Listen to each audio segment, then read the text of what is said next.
क्या आपने कभी सोचा है आपके भीतर एक दुनिया पल रही है।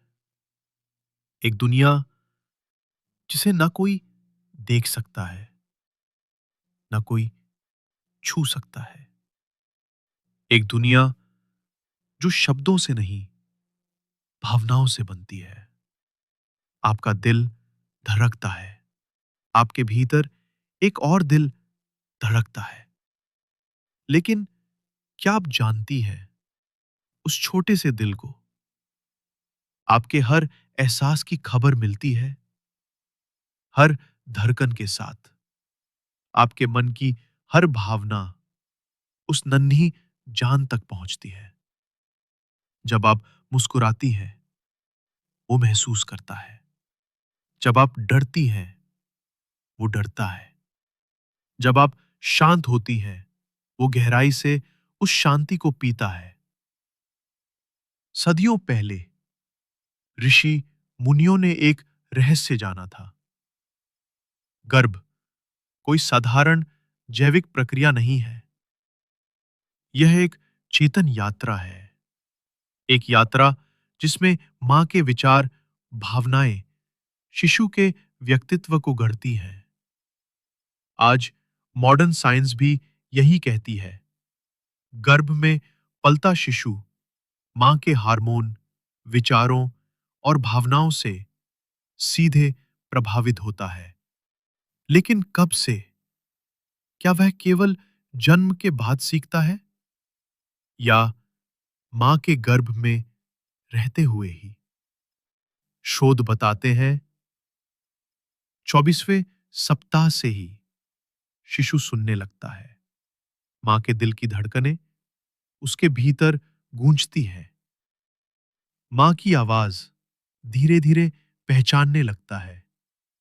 यहां तक कि घर में बजने वाले संगीत तक को। अब सोचिए, जब आप किसी गीत को बार बार सुनती हैं और आपका मन उसमें खो जाता है, तो वह धुन उस शिशु के अंतरअवचेतन में एक गहरा इम्प्रिंट छोड़ती है। और यही कारण है, कई बार जन्म के बाद वही धुनें सुनकर शिशु मुस्कुराने लगता है। क्या यह संयोग है, या कोई अदृश्य संसार जो हमसे बातें कर रहा है? गर्भ केवल एक शारीरिक अवस्था नहीं है। यह एक ब्रह्मांड है, जहां हर सोच, हर भावना बीज बनती है। बीज जो भविष्य में उस इंसान के जीवन को आकार देगी। तो अगली बार जब आप कोई विचार सोचें, जब कोई भावना उठे, याद रखिए, आपके भीतर कोई और भी वो सब सुन रहा है। ये तो केवल शुरुआत है। आगे जानेंगे कैसे मां के विचार शिशु के पूरे जीवन की दिशा बदल सकते हैं। कभी कभी मन में अनजाने से डर उठते हैं। फिक्र, चिंता मन का बोझ बन जाती है। पर क्या आप जानती हैं, ये बोझ सिर्फ आपके मन में नहीं रह जाता। ये उस नन्ही जान तक भी पहुंचता है जो आपके भीतर जीवन की पहली सांसें ले रहा है। जब कोई चिंता मां के मन में गहराती है, तो उसका शरीर स्ट्रेस हार्मोन्स छोड़ता है। कॉर्टिसोल, एड्रेनलिन, ये रासायनिक संदेशवाहक खून के जरिए उस शिशु तक पहुंचते हैं। अब सोचिए, जब ये संदेश हर दिन, हर पल उस डेवलपिंग ब्रेन तक पहुंचते हैं, तो वह कैसी छाप छोड़ेंगे। सदियों पहले हमारे पूर्वजों ने ये रहस्य जान लिया था। गर्भवती महिला सिर्फ अपने लिए नहीं सोचती, उसके हर विचार, हर भावना शिशु के व्यक्तित्व में ढलती है। यही कारण था कि हमारे ऋषि मुनि गर्भ संस्कार को इतना महत्व देते थे।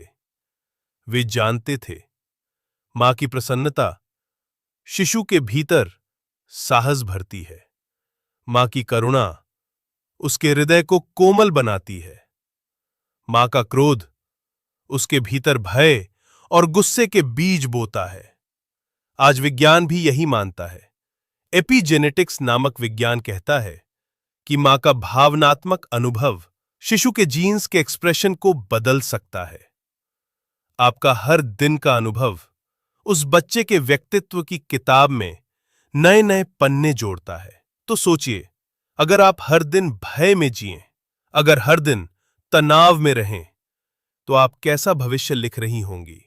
ये कहानी उम्मीद की भी है, क्योंकि अगर मां चाहे तो अपने प्रेम, अपने विश्वास, अपने उत्साह से उस शिशु के भीतर अद्भुत गुर भर सकती है। एक वैज्ञानिक अध्ययन में प्रेग्नेंट महिलाओं को हर दिन 10 मिनट पॉजिटिव एफर्मेशन सुनवाई गईं। परिणाम क्या निकला? उनके शिशु जन्म के बाद बेहद शांत, खुश और इमोशनल रूप से मजबूत निकले। गर्भ में पल रहे शिशु को मां की आवाज सबसे प्रिय होती है। उसकी धुन, उसकी लय शिशु के दिल में एक गूढ़ छाप छोड़ती है। कभी कभी हम देखते हैं नवजात शिशु अपनी मां की आवाज सुनकर अचानक शांत हो जाता है या मुस्कराने लगता है। ये संयोग नहीं है, ये वो ध्वनि है जो उसने गर्भ में रहते हुए हजारों बार सुनी है और उसी से उसका सबसे पहला संबंध जुड़ा है। अब सोचिए, अगर आप क्रोध में बोलती हैं या डर के स्वर में, तो उस ध्वनि का क्या असर होगा? और अगर आप प्रेम, करुणा और आनंद के स्वर में बोलें, तो वो ध्वनि उस नन्ही आत्मा में कौन से बीज रोपेगी? यही कारण था कि प्राचीन भारत में गर्भवती महिलाओं को सुंदर मंत्र, शांतिपूर्ण संगीत, सकारात्मक शब्द सुनने की सलाह दी जाती थी, क्योंकि ध्वनि सिर्फ कानों से नहीं, हृदय से सुनी जाती है और गर्भ में उसके प्रभाव आजन्म चलते हैं। क्या आपको ये जानकर आश्चर्य होगा कि एक शोध में गर्भवती महिलाओं को हर दिन एक ही ललाबाय धीमे स्वर में सुनाई गई और जन्म के बाद वही ललाबाय सुनते ही शिशु तुरंत शांत हो जाते थे। ये वही स्मृति थी जो गर्भ के गहरे अंधकार में छप चुकी थी। तो अगली बार जब आप कोई गीत चुनें या कोई शब्द बोलें, याद रखिए, कोई सुन रहा है, बहुत ध्यान से। This podcast is brought to you by Podcar. क्या आप जानती हैं, भावनाएं केवल एक अनुभव नहीं हैं, वे रंग हैं जो शिशु के मन की तस्वीर को रंगते हैं। वरा सही, हर क्षण जो भी आप महसूस करती हैं, वो केवल आपके दिल में नहीं रहता, वो उस नन्ही आत्मा के चारों ओर एक अदृश्य रंग बुनता है। खुशी, उत्साह, आशा, ये हल्के सुनहरे रंग शिशु के भीतर उमंग, साहस और प्रेम के बीज बोते हैं। दूसरी ओर डर है तो अगली बार जब आप कोई विचार सोचें, जब कोई भावना उठे, याद रखिए आपके भीतर कोई और भी वो सब सुन रहा है। ये तो केवल शुरुआत है, आगे जानेंगे कैसे मां के विचार शिशु के पूरे जीवन की दिशा बदल सकते हैं। कभी कभी मन में अनजाने से डर उठते हैं, फिक्र, चिंता मन का बोझ बन जाती है। पर क्या आप जानती हैं, ये बोझ सिर्फ आपके मन में नहीं रह जाता, ये उस नन्ही जान तक भी पहुंचता है जो आपके भीतर जीवन की पहली सांसें ले रहा है। जब कोई चिंता मां के मन में गहराती है, तो उसका शरीर स्ट्रेस हार्मोन्स छोड़ता है। कोर्टिसोल, एड्रेनलिन, ये रासायनिक संदेशवाहक खून के जरिए उस शिशु तक पहुंचते हैं। अब सोचिए, जब ये संदेश हर दिन, हर पल उस डेवलपिंग ब्रेन तक पहुंचते हैं, तो वहां कैसी छाप छोड़ेंगे। सदियों पहले हमारे पूर्वजों ने ये रहस्य जान लिया था। गर्भवती महिला सिर्फ अपने लिए नहीं सोचती, उसके हर विचार, हर भावना शिशु के व्यक्तित्व में ढलती है। यही कारण था कि हमारे ऋषि मुनि गर्भ संस्कार को इतना महत्व देते थे। वे जानते थे मां की प्रसन्नता शिशु के भीतर साहस भरती है, मां की करुणा उसके हृदय को कोमल बनाती है, मां का क्रोध उसके भीतर भय और गुस्से के बीज बोता है। आज विज्ञान भी यही मानता है। एपिजेनेटिक्स नामक विज्ञान कहता है कि मां का भावनात्मक अनुभव शिशु के जीन्स के एक्सप्रेशन को बदल सकता है। आपका हर दिन का अनुभव उस बच्चे के व्यक्तित्व की किताब में नए नए पन्ने जोड़ता है। तो सोचिए, अगर आप हर दिन भय में जिएं, अगर हर दिन तनाव में रहें, तो आप कैसा भविष्य लिख रही होंगी। ये कहानी उम्मीद की भी है, क्योंकि अगर मां चाहे तो अपने प्रेम, अपने विश्वास, अपने उत्साह से उस शिशु, जब उसके आसपास कोई संगीत बजता है तो यह केवल कानों तक नहीं पहुंचता, यह कंपन शरीर की हर कोशिका तक जाता है और उस नन्ही जान के संसार में भी। गर्भ में शिशु के कान लगभग 24वें सप्ताह से विकसित हो जाते हैं। धीरे धीरे वह ध्वनियां सुनने लगता है, मां की धड़कनें, मां की सांसों की आवाज, मां की आंतरिक भावनाओं की प्रतिध्वनि। ये सब उसके अवचेतन में छपने लगता है। और फिर मां की आवाज, वह पहली बाहरी आवाज जिससे वह सबसे गहरा संबंध बनाता है।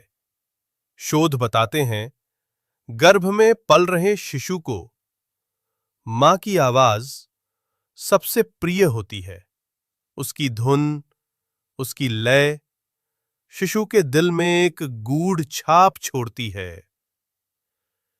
कभी कभी हम देखते हैं नवजात शिशु अपनी मां की आवाज सुनकर अचानक शांत हो जाता है या मुस्कराने लगता है।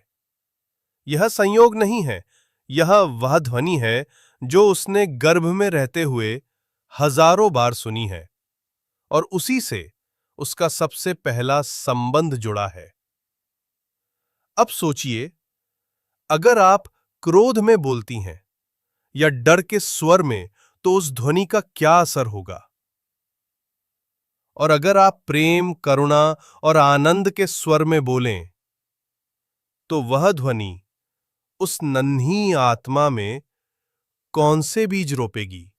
यही कारण था कि प्राचीन भारत में गर्भवती महिलाओं को सुंदर मंत्र, शांतिपूर्ण संगीत, सकारात्मक शब्द सुनने की सलाह दी जाती थी, क्योंकि ध्वनि सिर्फ कानों से नहीं, हृदय से सुनी जाती है और गर्भ में उसके प्रभाव आजन्म चलते हैं। क्या आपको यह जानकर आश्चर्य होगा कि एक शोध में गर्भवती महिलाओं को हर दिन एक ही ललाबाय धीमे स्वर में सुनाई गई और जन्म के बाद वही ललाबाय सुनते ही शिशु तुरंत शांत हो जाते थे। यह वही स्मृति थी जो गर्भ के गहरे अंधकार में छप चुकी थी। तो अगली बार जब आप कोई गीत चुने या कोई शब्द बोल, रंग छोड़ती है। लेकिन यह केवल कल्पना नहीं है, यह विज्ञान है। पॉजिटिव साइकोलॉजी और प्रीनेटल साइकोलॉजी कहती है, मां की भावनाओं का हार्मोनल प्रभाव शिशु के ब्रेन सर्किट्स को बदलता है। न्यूरोप्लास्टिसिटी उसके व्यक्तित्व को गढ़ती है और यह प्रक्रिया गर्भ के शुरुआती महीनों से ही शुरू हो जाती है। बुज़ार खाजा की बही कंतान हो तो सोचिए, अगर आप हर दिन प्रेम, शांति और करुणा में डूबी हो तो कैसा व्यक्तित्व गढ़ेगा। और यदि हर दिन तनाव, डर और चिंता में डूबी हो तो वो मन किस दिशा में ढलेगा। इसीलिए हमारे प्राचीन ग्रंथों में मां के लिए सुंदर प्राकृतिक दृश्यों को देखने की बात कही जाती है। संगीत सुनने, पौधों से जुड़ने, सत्संग सुनने और हंसी खेल आनंद में रहने की सलाह दी जाती है, क्योंकि ये भावनात्मक रंग उस नन्ही जान की आत्मा पर सदा के लिए छप जाते हैं। क्या आप चाहेंगी कि आपका शिशु खुला हुआ, निर्भीक, साहसी और प्रेम से भरा हो? तो अभी से अपने मन के रंग चुनिए, क्योंकि वो आपके भीतर हर रंग देख रहा है। और आगे जानेंगे कैसे मां के संस्कार उस शिशु के संस्कार बन जाते हैं। संस्कार एक ऐसा शब्द जिसकी गहराई शब्दों से कहीं अधिक है। संस्कार कोई एक घटना नहीं है, ये धीरे धीरे मन की मिट्टी में बीज बनकर बोया जाता है। हर दिन, हर पल, हर अनुभव एक एक संस्कार गढ़ता है। और मां के गर्भ में पलता शिशु, उसके लिए मां स्वयं संसार होती है। मां का विचार, मां की दृष्टि, मां के शब्द, मां के कर्म, सब कुछ उसके संस्कार बनते हैं। तो सोचिए, जब आप कोई ग्रंथ पढ़ती हैं, कोई सुंदर विचार सुनती हैं या प्रार्थना में मन लगाती हैं, तो उस कंपन का, उस ऊर्जा का असर कहाँ जाता है? ये नन्ही जान उस सब को गर्भ के अंतरिक्ष में महसूस कर रही होती है। सदियों पहले, और यदि आप डर, क्रोध, चिंता, विवाद और अशांति में घिरी हों, तो उस माहौल के बीज कैसे अंकुरित होंगे? गर्भ संस्कार एक वैज्ञानिक सत्य है जिसके प्रमाण आज आधुनिक शोधों में मिलते हैं। तो अगली बार जब आप कोई किताब चुनें, कोई शब्द बोलें, कोई संगीत सुने, याद रखिए, आप केवल अपने लिए नहीं, अपने शिशु के संस्कारों के लिए भी वो सब चुन रही हैं। क्या कभी आपने सोचा है, मां का मन जब पूरी तरह शांत होता है तो उस मौन में कैसा प्रभाव गूंजता है? ध्यान सिर्फ एक अभ्यास नहीं है, ये एक ऊर्जा का स्रोत है, एक कंपन जो मां के भीतर हर कोश, हर शिरा, हर भाव को शुद्ध करता है। और उस अवस्था में जब मां ध्यान में जाती है, उसके भीतर एक विशेष प्रकार का ब्रेन वेव पैटर्न उत्पन्न होता है, थीटा वेव्स, अल्फा वेव्स, जो गहरे रिलैक्सेशन और सकारात्मक ऊर्जा के लिए जिम्मेदार होते हैं। अब सोचिए, वही कंपन उस गर्भस्थ शिशु तक पहुंचता है, जहां उसका developing brain in subtle signals को पकड़ता है। आधुनिक शोधों में यह सिद्ध हो चुका है कि यदि मां गर्भावस्था में नियमित ध्यान करे, तो शिशु का मस्तिष्क बेहतर इमोशनल रेगुलेशन, अधिक विकसित एम्पैथी और एनहांस्ड लर्निंग कैपेसिटीज के साथ विकसित होता है, क्योंकि ध्यान के समय मां के शरीर में पॉजिटिव न्यूरोकेमिकल्स जैसे सेरोटोनिन, डोपामीन बढ़ते हैं। ये रसायन मां के ब्लड स्ट्रीम के माध्यम से उस डेवलपिंग फीटस तक पहुंचते हैं और उसके ब्रेन सर्किट्स में एक शांतिपूर्ण, संतुलित प्रवाह संचालित करते हैं। इसीलिए ऋषि मुनि गर्भवती महिलाओं को ध्यान और जप की सलाह देते थे, क्योंकि ये केवल एक आध्यात्मिक क्रिया नहीं थी, ये विज्ञान था जो शिशु के मस्तिष्क को अद्भुत बनाता था। क्या आपको ये जानकर आश्चर्य होगा? एक शोध में वे महिलाएं जो नियमित ध्यान करती थीं, उनके शिशु जन्म के बाद बेहतर स्लीप पैटर्न, कम इरिटेबिलिटी और हायर एडेप्टिव स्किल्स दिखाते थे। तो सोचिए, जब आप ध्यान करती हैं, आप केवल अपने मन को शांत नहीं कर रही, एक मां के मन में पलता है, तो वो केवल उसका सपना नहीं रहता, वो शिशु के भविष्य का बीज बन जाता है। मां जब किसी लक्ष्य की कल्पना करती है, जब वो सोचती है मेरा बच्चा ऐसा होगा, साहसी, समझदार, करुणावान, तो उस भावना की ऊर्जा उस शिशु तक पहुंचती है, उसके अवचेतन मन में। वो बीज अंकुरित होने लगता है। ये केवल भावनात्मक कल्पना नहीं है, ये विज्ञान है। न्यूरोसाइकोलॉजी कहती है कि मां के विजुअलाइजेशन एक्सरसाइजेस प्रीनेटल स्टेज में शिशु के ब्रेन वायरिंग को अद्भुत ढंग से प्रभावित करती हैं, क्योंकि जब आप सकारात्मक सोच के साथ किसी छवि की कल्पना करती हैं, तो आपका ब्रेन स्पेसिफिक हार्मोन्स छोड़ता है जो उस गर्भस्थ शिशु तक पहुंचते हैं और उसके डेवलपिंग न्यूरॉन्स को। यही कारण था कि प्राचीन काल में राज परिवारों में गर्भवती रानियों के लिए विशेष शिक्षाएं दी जाती थीं। उन्हें यह सिखाया जाता था कि वे कैसे अपने शिशु के लिए महानता की भावना पाले, कैसे उनके भीतर साहस, न्याय, करुणा जैसे भावों को जागृत करें। यह केवल एक परंपरा नहीं थी, ये एक सूक्ष्म विज्ञान था।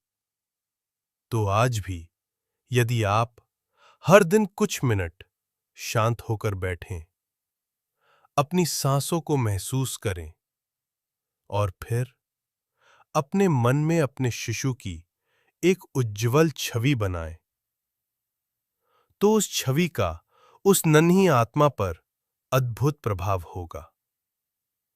मां का सपना शिशु के व्यक्तित्व की बुनियाद बनता है।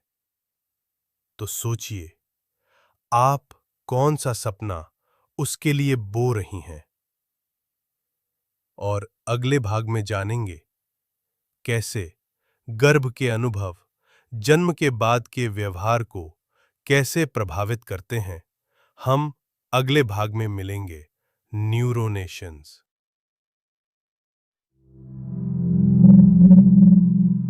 क्या कभी आपने सोचा है शिशु के व्यवहार में कौन से रंग कहां से आते हैं? उसके चेहरे की मासूमियत में वो सहज व्यवहार दिखाता है, यहां तक कि भविष्य में उसका इमोशनल इंटेलिजेंस और स्ट्रेस मैनेजमेंट एबिलिटी भी इससे जुड़ी होती है। कभी-कभी माँ बाप हैरान होते हैं, ये बच्चा इतना डरता क्यों है, या ये बच्चा इतना शांत और स्थिर कैसे है। और जब वे पीछे देखते हैं तो पाते हैं कि गर्भावस्था के दौरान कैसा वातावरण था, क्या भावनाएं थीं, क्या अनुभव थे, ये सब उस शिशु के अवचेतन में पहले ही अंकित हो चुका था। यही कारण है कि गर्भ संस्कार सिर्फ एक परंपरा नहीं, ये एक गहन विज्ञान है जिसके द्वारा हम एक सुंदर, संतुलित और सकारात्मक व्यक्तित्व का बीज बो सकते हैं। तो अगली बार जब आप अपने भावों में डूबें, जब आप अपने दिन के माहौल को देखें, तो याद रखिए, आप किसी और के भविष्य की नींव रख रही हैं। और अगले भाग में जानेंगे गर्भ संस्कार की वास्तविक विधि क्या है और कैसे इसे अपने जीवन में लाया जा सकता है। हम अगले भाग में मिलेंगे। एस्टा ऑब्जेक्टिव 4। गर्भ संस्कार की वास्तविक विधि कैसे करें? Slashing एस्टा testament एस्टा actions. अब तक हमने जाना कि गर्भ संस्कार सिर्फ एक परंपरा नहीं बल्कि एक विज्ञान है। परंतु सवाल उठता है, इसे अपने जीवन में कैसे लाया जाए? क्या ये कोई कठिन प्रक्रिया है? क्या इसके लिए किसी विशेष ज्ञान की आवश्यकता है? उत्तर है नहीं। गर्भ संस्कार प्रकृति के साथ जीवन को जोड़ने की एक सहज विधि है। कोई भी मां इसे अपने जीवन में अपना सकती है। तो आइए जानें गर्भ संस्कार की वास्तविक विधियां क्या हैं और इन्हें कैसे दिनचर्या में शामिल किया जाए। सकारात्मक विचारों की साधना। हर दिन प्रातः उठकर कुछ क्षण शांति से बैठिए। सकारात्मक भावनाओं को महसूस कीजिए, जैसे मेरा शिशु स्वस्थ है, सुखी है, तेजस्वी है, करुणावान है। इन भावों को मन में दोहराइए। ये भाव उस शिशु के मन में गहरा प्रभाव छोड़ते हैं। 2. ध्यान और साधना। दिन में कम से कम 10 से 15 मिनट ध्यान अवश्य करें। सांसों को गिनें,